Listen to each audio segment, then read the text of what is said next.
To join us soon after the game there. Where do we start? We're out the FA Trophy. Well, listen, that's all we had left realistically. If we look at things logically at this precise stage of the season, we wanted to have a good cup run. Obviously, we're still in the Heart Senior Cup, but the trophy is the one that was going to bring the club money, which we need, to be fair, obviously, for us to push on and do things.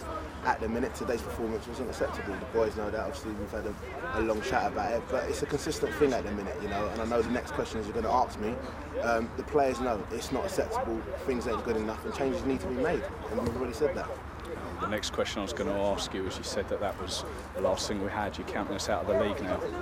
I would say realistically, we need the way the boys are playing at the minute, we need to be doing more for us to at least be challenging and getting ourselves to the playoffs. It's not unrealistic, we can do it, but there's a lot of work that we need to do in our camp to ensure that we can get there. We know Maidenhead came and watched us. Did we go and watch Maidenhead? Yeah, we had people go and watch them, so we knew exactly how today's game was going to go. It boiled down to today. We played 45 minutes in today's game. We didn't turn up. We had the first half of us just turning up and just walking around the pitch. That's what it looked like, and that's exactly what it was. You're obviously not happy. We saw that at the end of the game. It was you doing all the talking, all the shouting. Mark Simpson stood there and watched it. What's the situation there? Is it pressure? Who's feeling the pressure?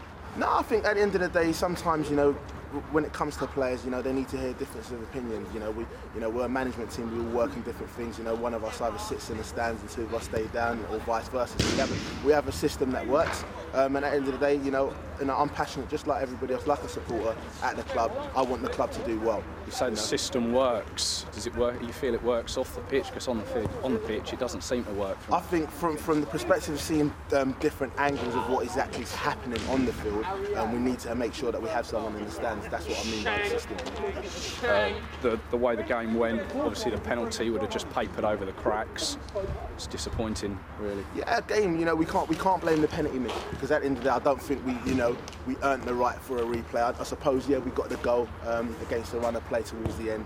But if we're honest, throughout the whole game, we didn't deserve anything out of the game today. First start for Aidan Palmer. Were you happy with the way he performed? Yes, I think Aidan today proved obviously the quality that he's in. Obviously he's not match sharp yet, but he shows that obviously he's a Football League calibre player, and he worked hard today. He worked really hard and he got man of the match, and deservedly so. Even though the side didn't play great, I think he done everything he could possibly do. He ran himself to the ground. Dean Mason was a new player to the club. Was he cup tied, or what's the situation? Yeah, he was cup tied. He had previously played for Maidenhead in the cup. That's why obviously he couldn't play, or actually play for Leighton when he was on loan there. Next game's Havant and Waterlooville away, a week today. What's the situation there? Do you still see the same team performing today? Is it played next week, or will there be new players? Will you still be here, Mark Simpson? Yeah, I think at the end of the day, I wouldn't say it's panic stations regarding obviously everybody's future, but there is going to be a few changes. I know that for a fact. Okay, Gordon, thank you very much.